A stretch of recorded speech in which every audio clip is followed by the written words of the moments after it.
I will tell you something else that was very outstanding. When the Chinese did come in, I was with the company commander, the infantry company, on the bank of a river, and the soldiers of the infantry company were up on the ridge of the mountain, which is adjacent to the river. And in that company CP, there were a couple of twin 40s. They were track-mounted 40-millimeter anti-aircraft guns, and a couple of quad 50s. They were half-track mounted 450 caliber machine guns. They were part of the 82nd AAA Battalion, which was part of the 2nd Division, and they were being used as infantry support. And we were all down there. It was at night. There was snow on the ground. It was a full moon. It was bright. You could see. And on the mountain up ahead of us, on the side of the river, it looked like a bunch of ants crawling up like that. And one of the soldiers pointed to the quad 50 man, and they were the Chinese going up that mountain. And the quad 50 went loose with them.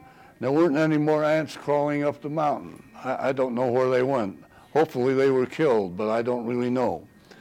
And soon after that, the company commander received orders to withdraw, and so he told everyone that was there in the party to climb up on the quad 50s and on the half tracks and go out. Well, and the tank, there were some tanks there too.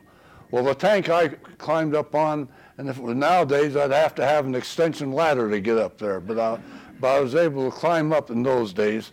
The tank that I was on wouldn't start. But that was probably a good thing, because going down the valley ahead of us, down the road, we would see fires coming up and blowing up. We really didn't know what was going on. But eventually, the tank I was on did start. So the tank was covered with soldiers.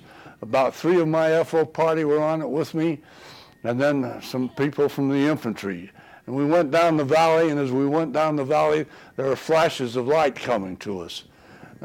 They weren't Hollywood searchlights either. They were, of course, the shots from the Chinese shooting at us. And the tanker, I was very glad whenever that happened, he would stop and zigzag. Of course, he didn't have to because he was inside the tank. But for us that were on the outside, that was a nice blessing.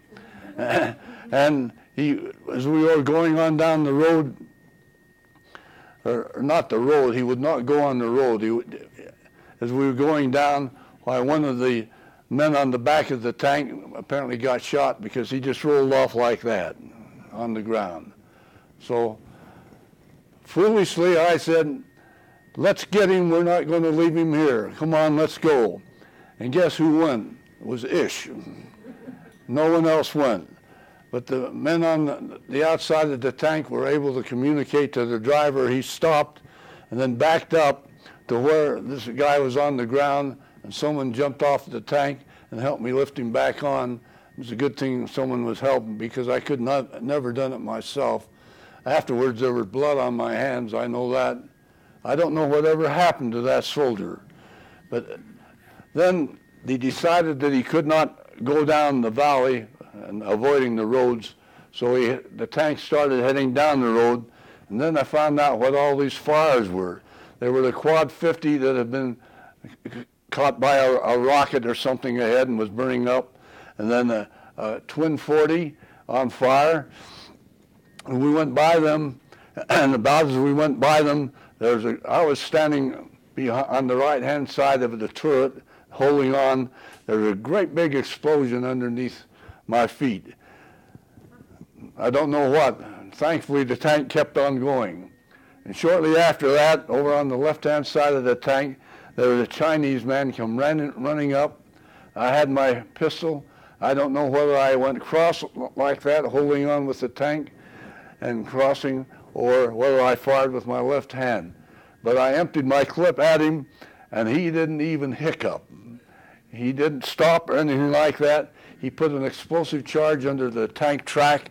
It went off, but fortunately the track didn't go off the tank. But after we got where we were going and got into our own lines, why one of my FO men that had been on the deck of that tank with his feet hanging over the side. He had fragments in his feet from the explosion, gravel and things like that. Well, finally we got into friendly lines, and then I found out what that explosion had been underneath my feet. There was a hole about 1.5 inches in diameter that went right through the tank.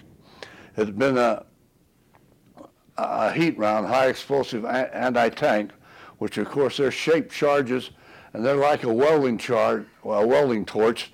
They liquefy the steel and just blow it into the inside. And when we stopped the tank, they opened up the hatch, and they started taking people out. And I says, "Hey, we got a wounded man back here." And the guy that was lifting people out of the tank said, "Well, we've got a wounded man here too." And they pulled out what I thought was a pair of coveralls filled with sand with ties on the legs where the sand wouldn't run out. What the ties were the cloth belts from the .30 caliber machine guns that hold the ammunition in the tank. And what was inside the coveralls was not sand, but I found out later it was the loader. And that heat round that had gone off over under my feet and shot a jet of molten steel through the inside of the tank had taken off this loader's legs between the knee and the ankle, both of them. And what those belts were, of course, were tourniquets so he wouldn't bleed to death. So he was inanimate when they pulled him out, and I don't know what happened to him.